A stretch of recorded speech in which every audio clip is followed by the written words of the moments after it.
Hello everyone, this is Miss Peachy from your WCA Earth Science class.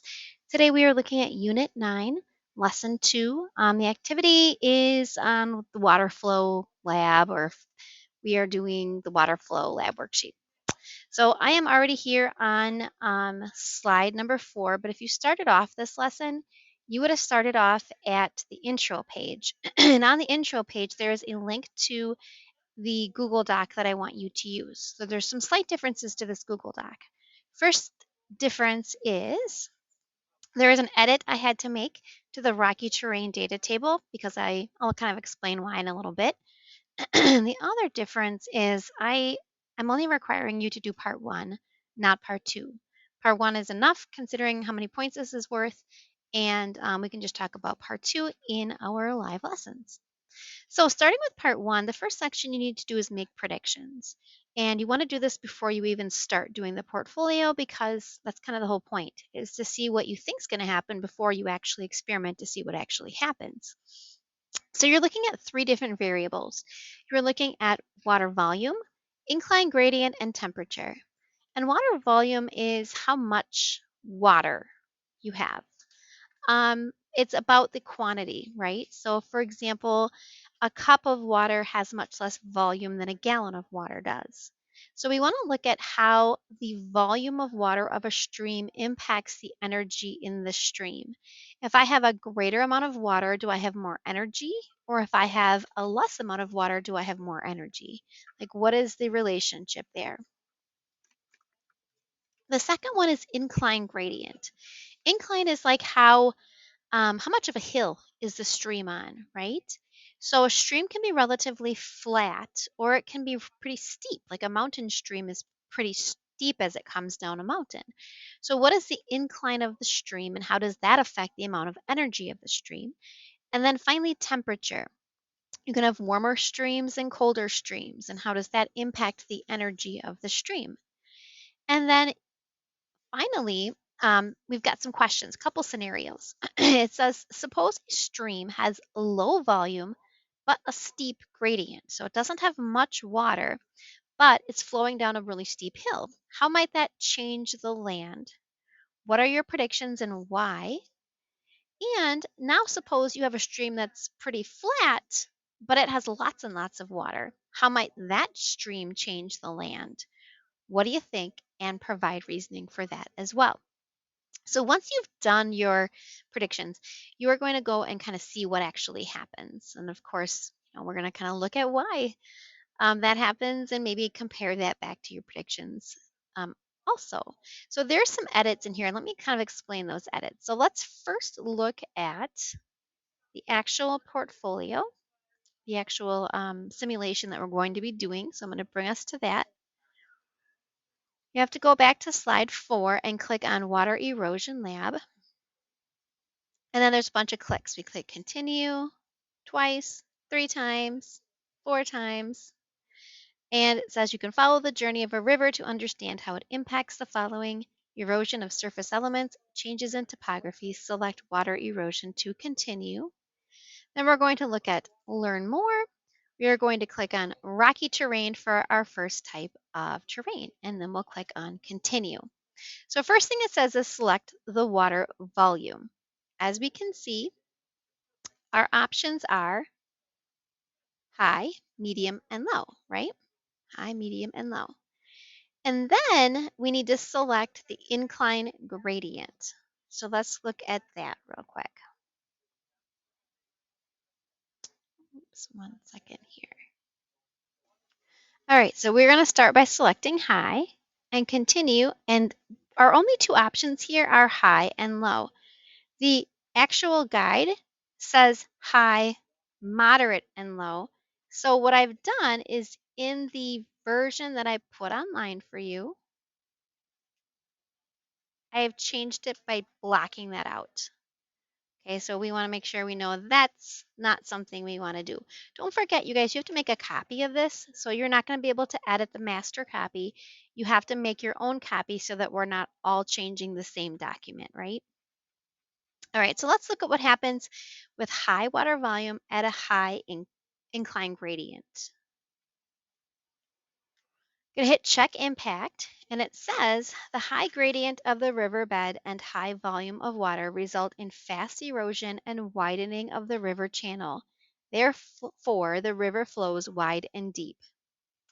And what we are going to put in here is the rate of erosion. And it says, if you can't remember, go back and look.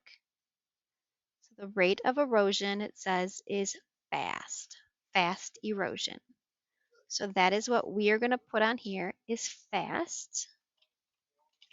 And remember it said it was wide and deep. So we're going to put wide and deep right there. So now it's your job to go back and check high volume at low incline, medium volume at high incline, medium volume at low incline, low volume at high incline, and low volume at low incline. You're going to do the rest of the data collection yourself. The next terrain is the mountain terrain. And here, I didn't have to make any edits. So you have two different temperatures, high and moderate, so warm and cool, and three different inclines, high, moderate, and low. So let's go back to that. We're going to do high and high again. You always have to go back to reset. Select glacial mountains, continue, high, continue, and high. And it says glaciers melt fast at high temperatures. The water from glacier melt becomes a stream that causes fast erosion due to the high incline of the mountains. This results in the formation of a V-shaped valley. So let's look here. Oops, that's not the right one for me. I got too many windows open. Okay, so it was fast erosion, remember? And it was a V-shaped valley, we said. So that's what you're looking for. And again, I'm going to leave you to do high temperature with moderate and low inclines, and then moderate temperature with high, moderate, and low inclines. Okay. Our third area is hills, plains, and plains terrain. And you're looking at high volume, high, moderate, and low incline. And you're going to put river channel description. Choose any terms that apply: wide, narrow, bifurcated, braided, or meandering. So let's look and see what it says. So again, we will go back to reset. We'll choose hills and plains, continue, high volume, high. And it says here, due to the steep incline of the land and high volume of the water, the river flows fast in a straight and wide channel. So what we're looking at here is the shape of the channel, right? So I think it's this one. There's river channel description, and it said straight and wide. So we want a description of what the river channel looks like. That's like the shape of the river itself, essentially. And again, you're going to do the rest of them for high and then all of them for low. And then we have our near water body. I'm actually going to enter down here a little bit because I like to have all my stuff on the same page. But you have influences. You have three different influences. You have waves, should say tides, I believe. It's not tires. Waves, tides, and river estuary. And you're going to describe like how does that affect the delta. It's all going to produce a delta. How does that impact the delta? So we're going to go back, reset, go to near water body, continue, go to influence, continue. Yes, waves, tides, and rivers. Let's check the impact of waves. So we can see this picture. It says wave-dominated deltas are formed by wave-driven sediment transport, which controls the shape and size of the deltas. The deep water wave regimes of the receiving basin impact the relationship between the waves and the river deltas. Examples include the Mediterranean Sea shaping the Nile Delta and the Atlantic Ocean shaping the Senegal Delta? I don't know how to say that word. So let's look here. There's our delta.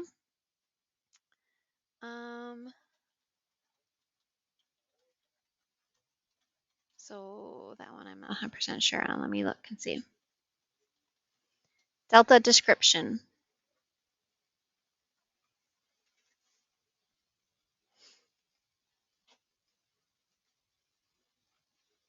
There's your delta. So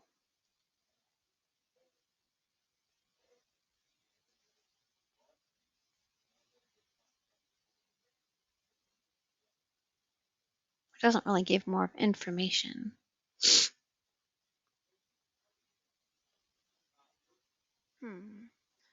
Okay, actually, what you're going to be putting on here is not the shape of the delta, but what about the waves impacts the delta.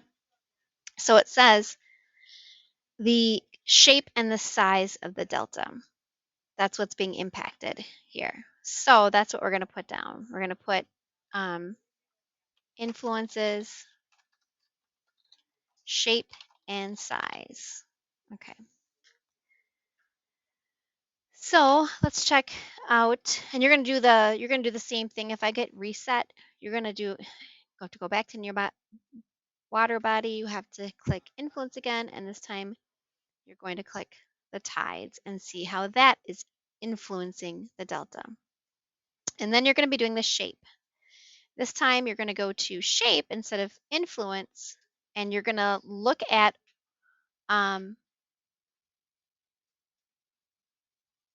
the arcuate. So this shape is a fan shape or triangular delta. Okay, so that's what I'm going to put on my sheet here. Fan shaped or triangular. So this is how it's influenced, and this is what it looks like. Okay, so you're going to finish up all the data collection for part one, and make sure you also do your predictions. That's important. And that is all you need to do for this portfolio. If you have questions or concerns, please let me know, and I will help you out. Have a great rest of your day, everybody, and we'll talk to you later.